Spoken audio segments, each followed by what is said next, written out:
Anyway, what I was saying was that the men who I lived with when I first came to Houston, like I left my flossers in the bathroom, and they would also like use like a toothpick. I found like 3 of them in my bag that had blood on them.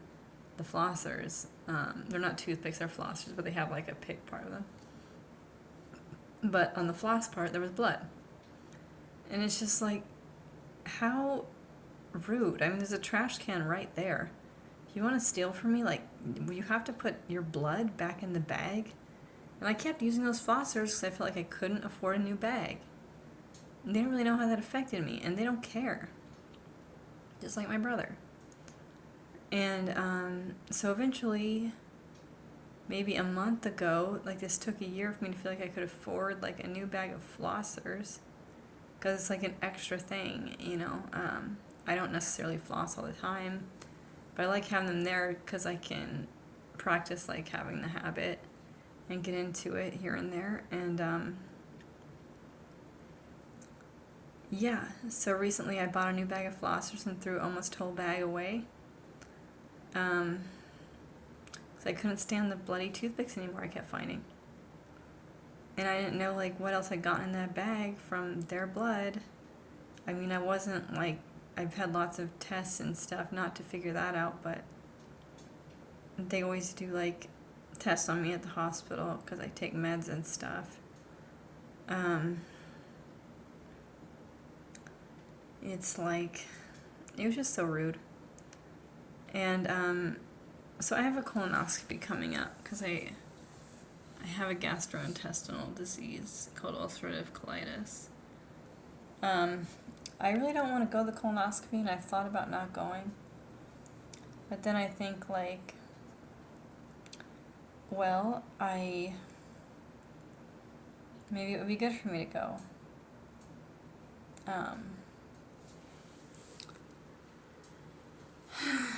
Close face. I'm not necessarily having many troubles gastrointestinally. It's just I feel like blocked somewhere in my intestine. It's just I needed to establish a gastroenterology doctor here in Houston, and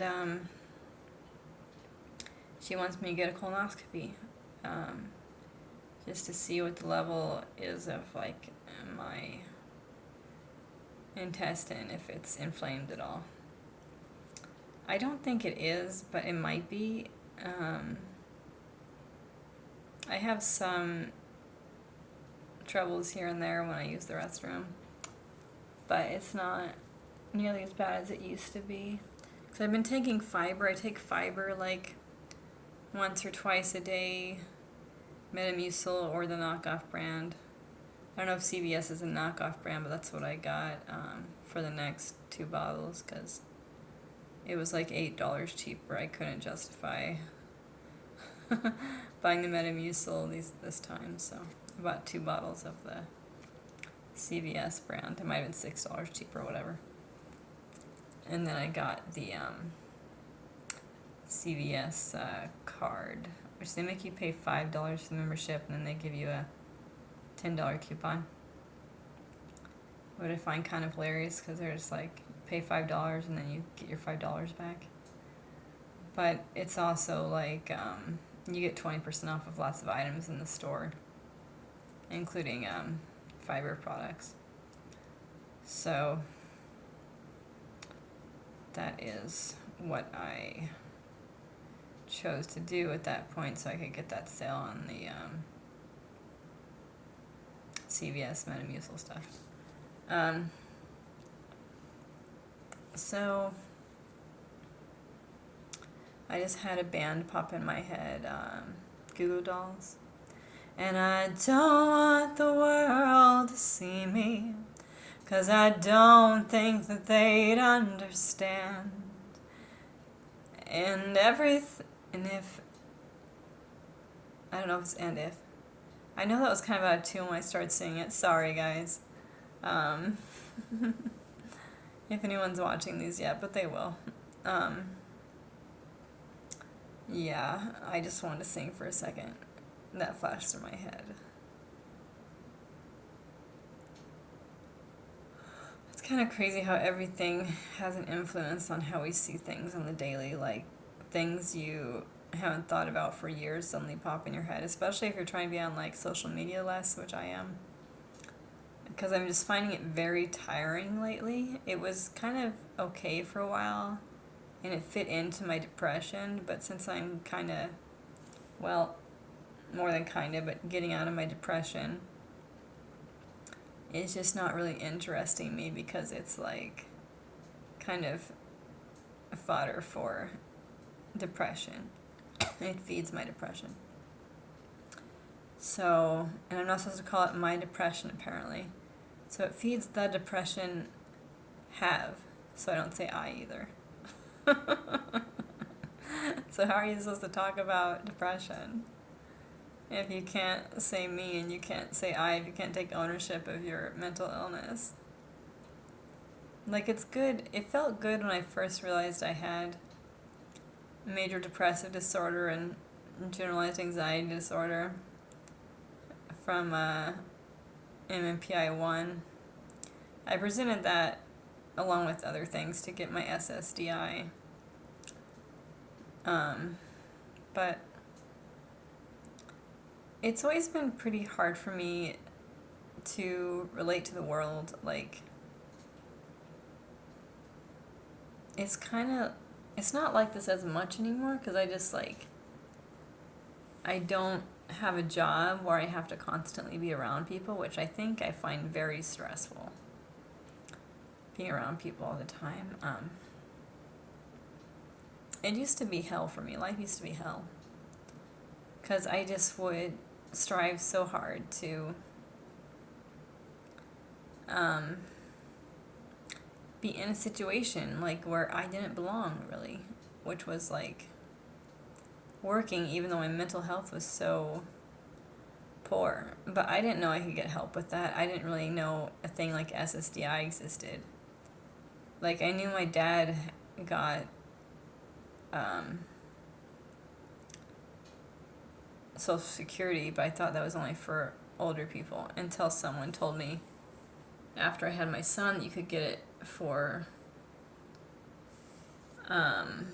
any age as long as you had a disability. I have both physical and mental things going on with me, as I say in almost every video, but I got my SSDI pretty quick, which was a shock and a blessing. Because people had said it was so hard to get SSDI, but they gave it right to me. Which is what I really needed at the time, because when my son was leaving to go live with his dad because I couldn't take care of him anymore, my mental health was pretty poor at the time, and my physical health was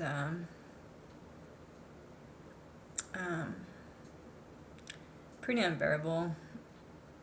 It was like I was in this tired funk I could never get out of, and my body was just so exhausted.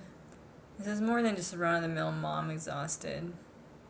The closest thing I saw to on the internet was chronic fatigue syndrome, except I didn't have to stay in bed. I hadn't quite worn it that far, but I did sleep a lot, and so for instance, it hurt when I touched microwave buttons, which it still hurts my hand, but it used to hurt my finger, like I would get a nerve pain. It doesn't hurt like that anymore, which is good. Sorry, I just heard a roommate come out of the room, and I didn't really like him to hear what I'm saying, but so there was that. I just always struggle with that no one's going to believe me that I really had to let go of my son, that I had to have him go live with his dad, and that I had to have him adopted. But they were both the right thing to do at the time. And all I could do to take care of my son was to have him go live with other people. So I think the internet might be more likely to believe me than my family or my son's dad's mom, I guess that would be she's not my mother-in-law because we're not married, but Damien's grandma, his other grandma, not my mom, but JD's mom. JD is Damien's dad, but I talk about Damien in another video if you want to see. It's like 2 videos back. Well, once I post this, it'll be 6 videos back. But, I don't know which video it's in, so hopefully you just like watching me and you'll find it.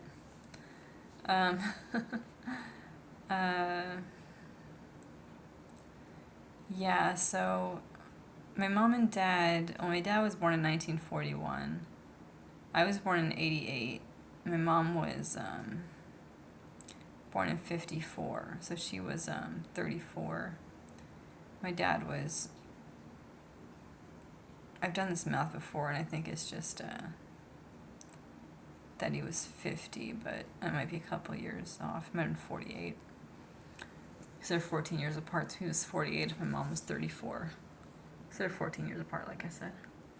Forgot I said that. Kind of looks like I'm wearing eyeshadow when I do this, but I'm not. Yeah. So I asked my mom in recent years if she felt like my dad was abusive towards her, and she said yes. Of course, most people felt like my dad was kind of like a bad guy in my family. That he was lazy or something, or that they just didn't like him, my mom's parents and her older children. But he wasn't very nice to her older children, from what I've heard, that he wasn't the parent of.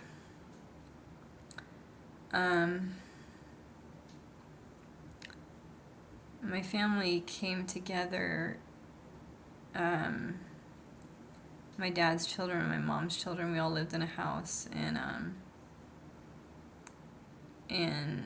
Vernonia, Oregon for 5 years or so before my family moved to Montana. But my dad has 10 kids. My mom has 6. So I guess at one point I had 15 siblings. Nowadays I guess I have 13. I thought I never had more than 14 siblings though. But the math is right.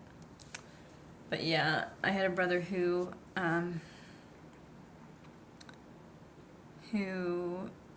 killed himself in a mental hospital. I guess YouTube caught that, or the video that did. But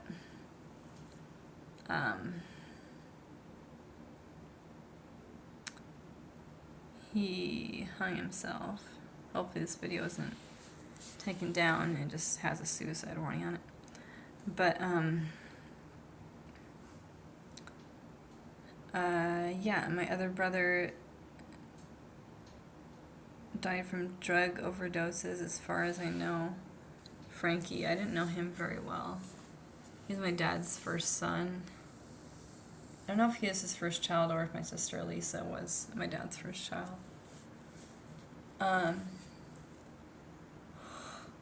But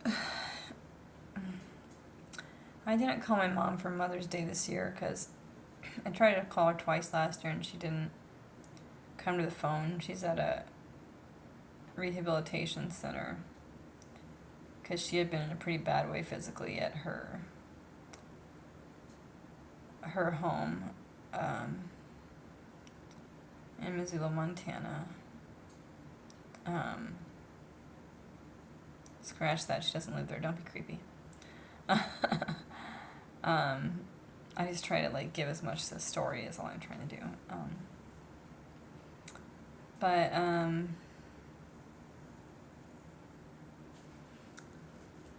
yeah, I just I love my mom, but she's kind of like, she's just a pretty sick individual. Like, the things I described in another video, like how she treated me as a child, were not good. And as an adult, she tries to put the same, like, manipulative shit on me. And I just don't think, even if she wanted to talk to me, that I should be talking to her. And someday that's going to be a little easier than it is right now. Probably someday soon. There's a young man that I know whose age is 21. Comes from down in southern Colorado. Just out of service, and he's looking for his fun someday soon. Going with him someday soon. Well, that was slightly decent, although I switched keys at one point at the beginning there. That's the best I can do right now. I don't mind switching keys, but I don't think it sounds that bad even. I used to like have this CD in high school where every song I wrote was out of tune as far as like the guitar matching it. All these songs I wrote, but because I didn't know, I couldn't find the chords to match the lyrics. Somebody out there still has that CD and they're gonna be rich one day.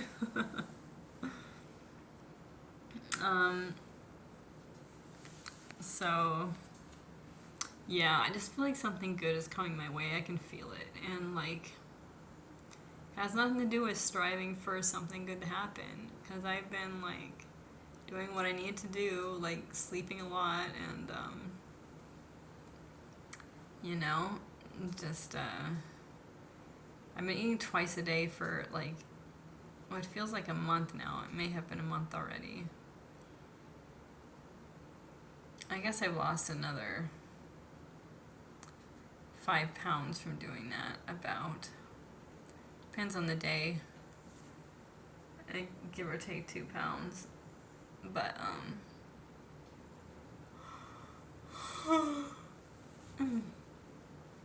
I ate some salad for,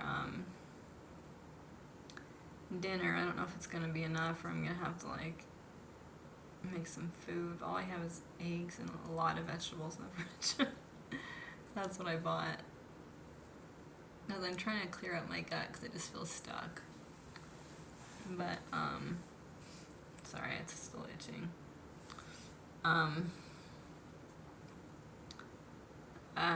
But yeah, in high school I didn't have very many friends. Had friends my sophomore year of high school, which is the year I entered public school.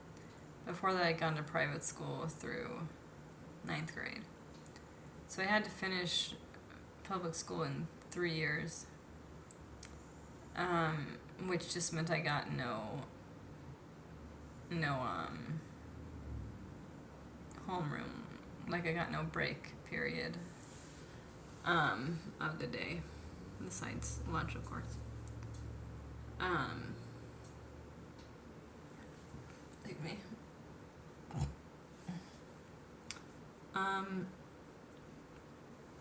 But yeah, so I had a few friends, and I started dating someone, and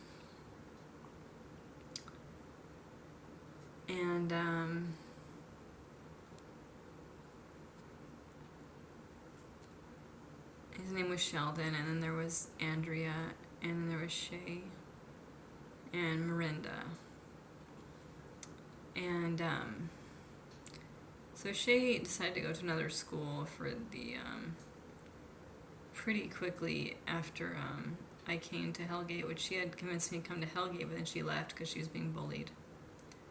Which I had thought at the time was kind of like weak of her to leave just because she was being bullied by someone. But I mean, maybe sometimes that's all you can do. I wasn't really bullied by people, or if I was, I didn't notice.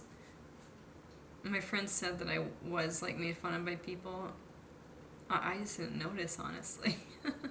And when I did notice it, I was just like, okay. They didn't even say my name right. Like, just like kind of brushed it off. You know?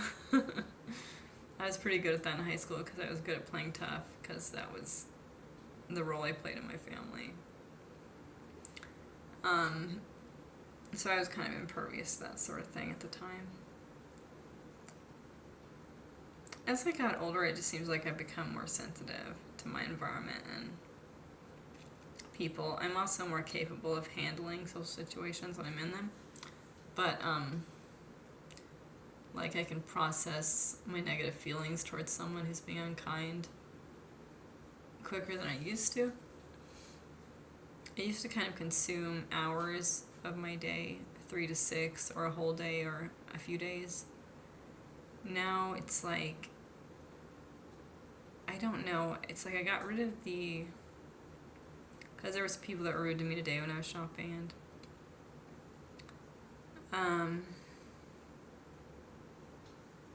it still hurts, but I feel that by trying to just let my emotions be as they were instead of pretending that they are not there, which I'm finally able to do, it was able to process through my body much quicker. I'm just saying that because emotions, you feel them in your body, like in a flowing motion. I mostly feel them like from stomach to head, but in the arms, I feel it kind of draining down my arms sometimes, the emotion. But, or kind of going back and forth from the arms to the stomach. Yeah, so I'd gone to the Family Dollar close to where I live, and I'd asked the store clerk that was standing outside of Family Dollar if they were closing early, because I saw the bars on the inside of the store. But I had forgotten that there were always bars at the store. That's just the kind of thing that kind of slips past my memory. I'm not sure why, and I don't think it's a big deal. But she took it as an opportunity to be rude to me and said, like, she said, no, we're not closing early. Why would you think that? But it wasn't friendly like that. It was just like kind of abrupt and had an unkind tone.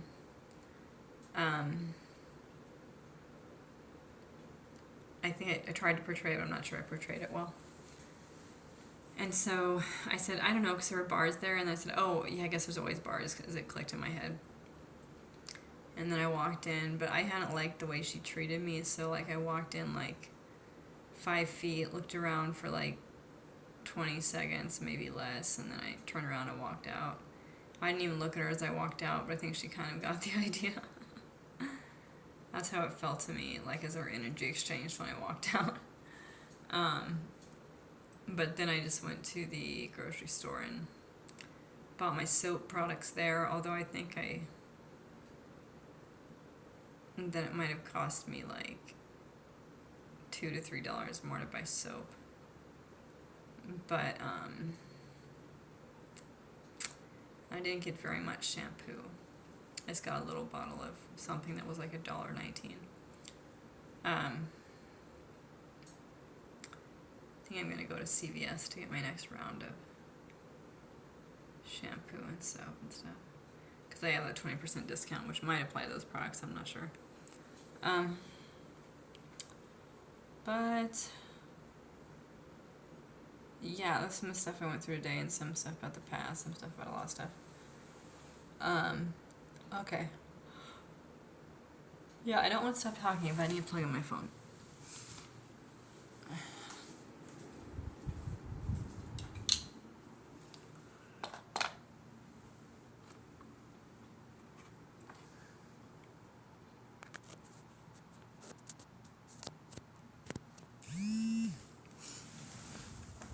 Okay.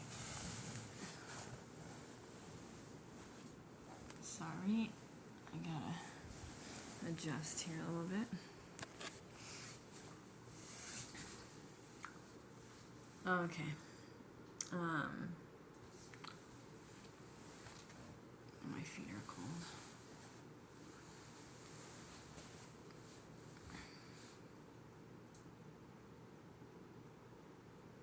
I think I need to turn the fan off. Just give me 1 minute. Just gonna leave the phone so my face won't be on here for like 2 seconds.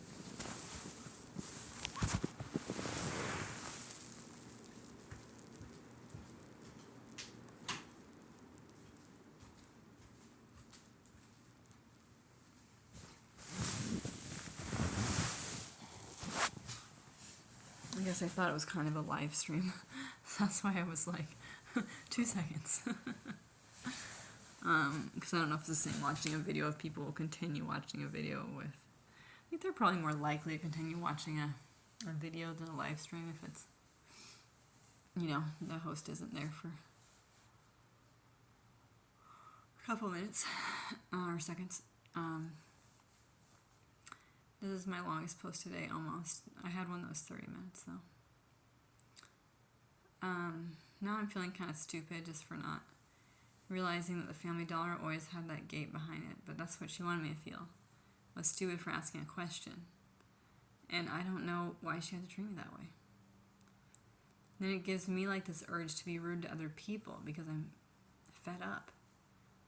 But I don't really do that to the best of my ability. I don't like take how someone else has treated me and then put it on the next person. I'm really conscious about that stuff. Yeah. And then I think back to like when I was raising my son, like did I do a good job or was I too controlling or too unkind or did I do a good job? And I think I probably did a great job, but sometimes it feels like I was too stern with him. Or there was just the thing of being angry at him a lot, but I didn't express that outwardly. It's just kind of this resentment that I felt. And parents don't really talk about this because maybe they don't feel it the same way I do, but I'm sure there's other people who have been parents who have felt the same way. Just you're not allowed to say it. Like that my son was like a burden to me. It felt like, of course I felt other things like love for him and such. But, and like I didn't want to let him go even though I should have because I was having trouble taking care of him even like a year old.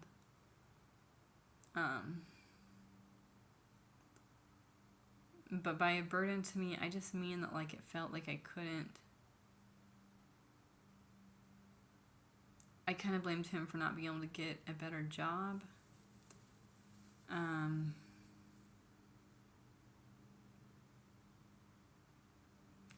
Not being able to get a master's degree because I was too tired.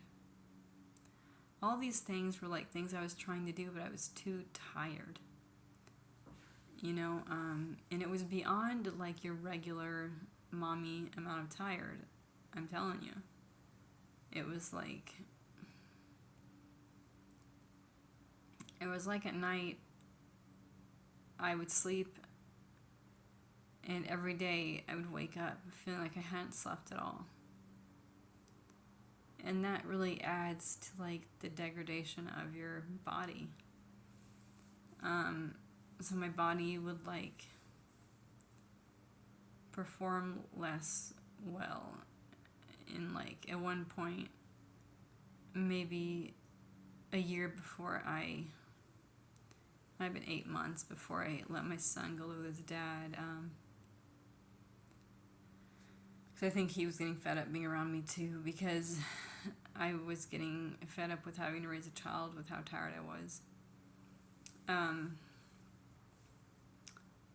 Yeah, I would tie my shoe and like I couldn't feel my fingers doing it. They were just like automatedly tying my shoe.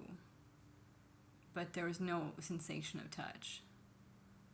So my body had become like this thing that wasn't communicating feeling signals, like the nerves or whatever, to my brain. That's what lack of sleep will do to you.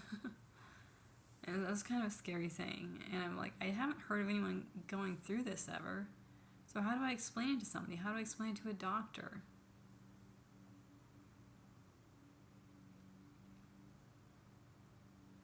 I don't know. I've tried to tell like doctors I have nerve pain, and they give me ibuprofen and some other muscle spasm thing. But I also experienced this thing, like, even now, it happened earlier, it was like, my arms, like, even, it's like in the middle right now, here.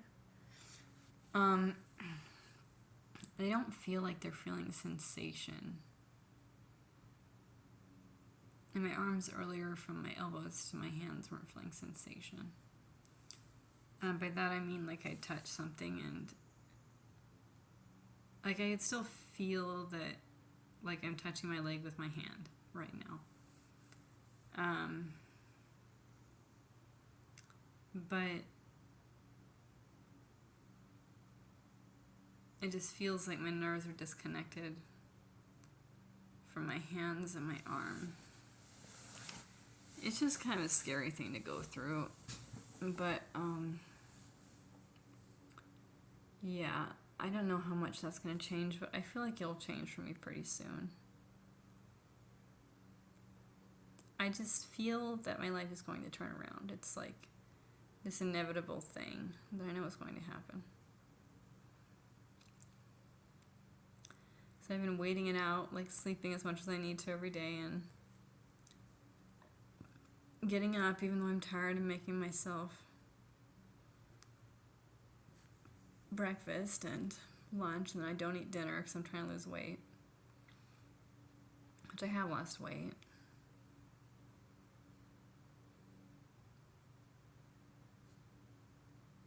I started not eating dinner because I couldn't really afford it. But has the added benefit of helping with weight loss. But really I would like to eat dinner because I get so hungry the latter half of the day. It makes me kind of feel teary that I can't afford it, but I'm on SSDI and I'm renting a room. But, yeah.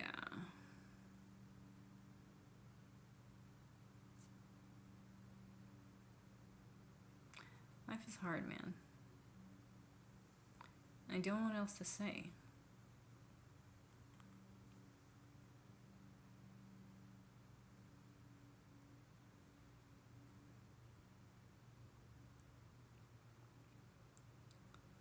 It's hard during a vulnerable moment with you where, like, I feel like just thinking about how difficult life is for a second. Again, I don't think my life is going to remain difficult. I have a feeling about it. It's just been difficult for too long. Like, God's gonna give me a break.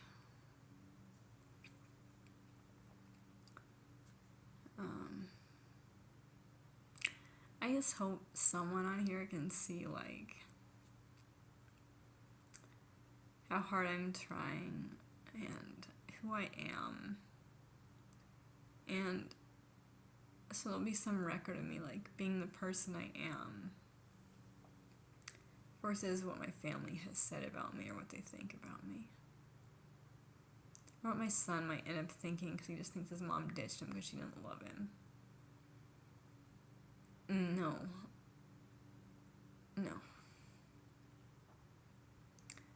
I was happy to let him go, but mostly I was sad and I went through, like, a Great Depression. A Great Depression, 1920s. Yes, I went through the Great Depression in the 1920s. You believe me for a second? No, I was born in 88. But, yeah, this decade I'm gonna turn 40, which is crazy.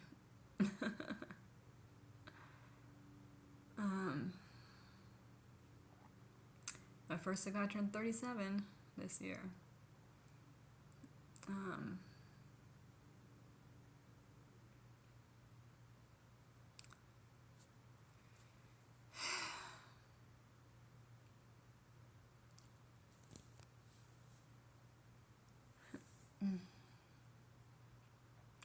I had this opportunity to see a psychiatrist who was into cognitive behavioral therapy. I find that stuff very exhausting. It's like I already do some cognitive behavioral therapy in my own head to deal with everyday life situations, and I use techniques I've learned in books in the past, like, you know, the thing I did today, which was to feel your feelings, not suppress them, which I have been trying to do for years, and I feel like today was the first time I, in the moment, was able to. It was just so nice to be able to do it. I was able to, like, feel my feelings about the cashier being rude to me after the person at Family Dollar was. I put my money in her hand, which I thought was polite. I don't think she liked it very much. She wanted me to put it on a little thing, I guess, between her and me, but I didn't know. I was just trying to, like, expedite the situation. Like, I thought, okay, then she doesn't have to reach for it. Maybe I'll get out of here quicker. But also, like, I didn't think it was rude. But she put my change and receipt in my hand, like, in a rough manner, like, which made me think she didn't want me to give her my money that way. I don't know. But yeah, so I felt kind of strongly about that, like she was really unkind, but she doesn't, like, I felt like energy around her check stand a different day that was like just like kind of like dark, I guess, or rude kind of energy. And I didn't want to go to her check stand, but I did because she saw me, and I thought it would be weird if I walked past. But I should have just walked past because there were other cashiers. She wouldn't have really known why. But, and she wouldn't have cared. She probably just didn't want to be, like, working because it sucks. It sucks cashiering. I did that for 4 years and some change. But yeah, so I was gathering my receipt, my money by my basket, and zip-locking the Ziploc bag that holds my wallet, and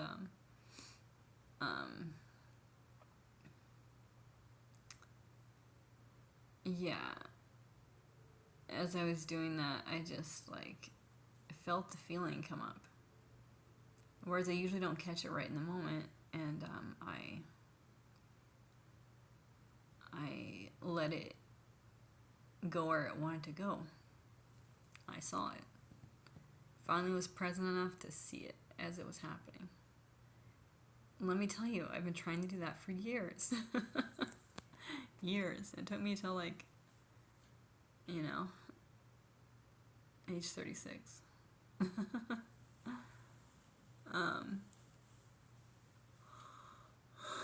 But I'm not trying to toot my own horn too much. I was really excited about it. Anyway, so I had this opportunity to, like, see the psychiatrist. But I already knew, like, what he was going to talk about. He was going to try to, like,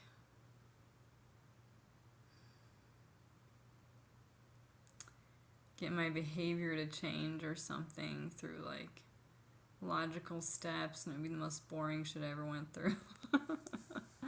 I know what cognitive behavioral therapy is, because it's just like they don't listen to you and they just tell you to do stuff and they want to quickly move to the action steps. But it's like, I have a lot of processing I need to do, and I don't want to go to the action steps right away. Well, if ever, but I mean, I could go to them sometimes, but, like, I would like it to be like we only go to the action steps if I want to, if I want an idea about how to do something better. But, like I said, I've already read books about these things, So I have many ideas about how to make it go better. I don't need another grown adult telling me, like, this is how you make this better. I don't really think psychiatry helps me very much. I'm just like, I'm too stubborn. I don't agree with the therapist. I think they're kind of jerks, or they're aloof. Met quite a few aloof therapists. This guy didn't seem very aloof, the one I was gonna see, but yeah, it just wasn't. It didn't feel like I should do it. I had a gut feeling about it. Along with the other things I just told you. But now I canceled an appointment with another therapist that, like, it's just like, I guess, automated in their system for, like, them to set another appointment for me with, like, this Martha lady. And I don't want to go to the appointment. It's like a video appointment. So I might talk to her for a second, but I might just, like, get on and tell her, like, I don't want to do this. I kind of want to talk to her just to see if it will help, but the thing is, this stuff never helps me. I'm not being pessimistic, I'm not being cynical, but therapy is not helpful for me. Unless I met someone who was genuinely, like, a good listener, like, and just very helpful. Which I had a pretty good therapist in Montana for a little while there. But then she started, like, I don't know, I just had an experience with her I didn't like. It wasn't, like, inappropriate or anything, it just...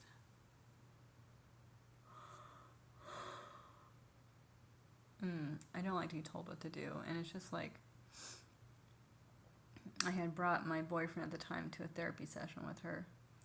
And she told me, do you remember the breathing techniques? You can try those right now. When I told her I was nervous or something. And I'm like... It's like, in those moments, I just want the person to listen to me, or, like, ask me something like, or say, like, it's okay to be nervous, or, why are you nervous? Tell me about your nervousness. Tell me why you're nervous. Stuff like that, but I haven't found the perfect question, but I will. Because I'm trying to explain to people how to better communicate to one another, because I think there's a lot of people that therapy doesn't help very much. And I don't think I'm wrong about that. And then they're wondering what to do, or feeling like they're lost, or like there's something wrong with them because it's not helping them. Feeling like they're too stubborn, or they're like a lost case. I don't know what you call it, like a hopeless case. And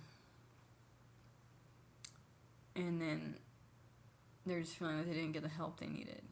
And then they keep trying to get help with other therapists, which is what I did. I had many different therapists when I lived in Montana. And I can say without a doubt that none of them helped me. Some of them, I don't know. One of them keeps coming to mind. She must have helped me a little bit. But for the most part, it was like... But I still felt violated. I always feel violated by therapists, because they just want to, like, get to the core of you without, like, giving anything in return. It's just kind of an uneven relationship. It's not a relationship, but it kind of is like a colliding of minds or something. But I don't see how it's not just them judging you. And I haven't really met a therapist, like, who I didn't feel like was judging me, even the one I feel like helped me a little bit. Or a lot. Did she help me a lot? It's part of it is she helped me a lot, and part of it she did not help me. I don't know how they both exist at the same time, but they do.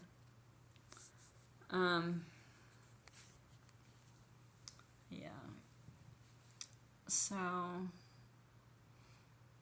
I'm drifting back to thoughts about my mom, which are hard to express. Then I'm thinking what I should title this so people will watch it.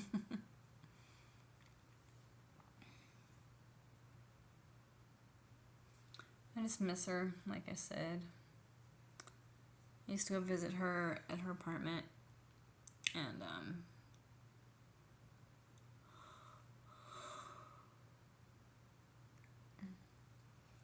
I'd go watch movies with her at the theater when I worked there because they were pretty cheap. Or they were free. They were free.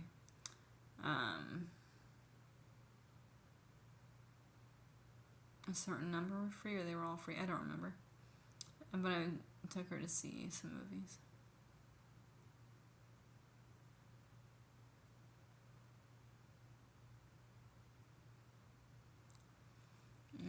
Yeah. I tried to be okay with her, but I just never was. Because she couldn't see or apologize for what she'd done to me growing up.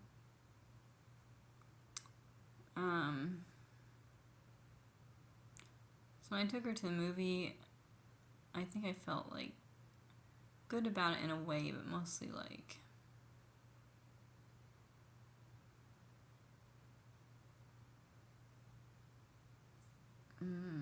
I was supposed to feel more patient towards her or more kind, but I didn't.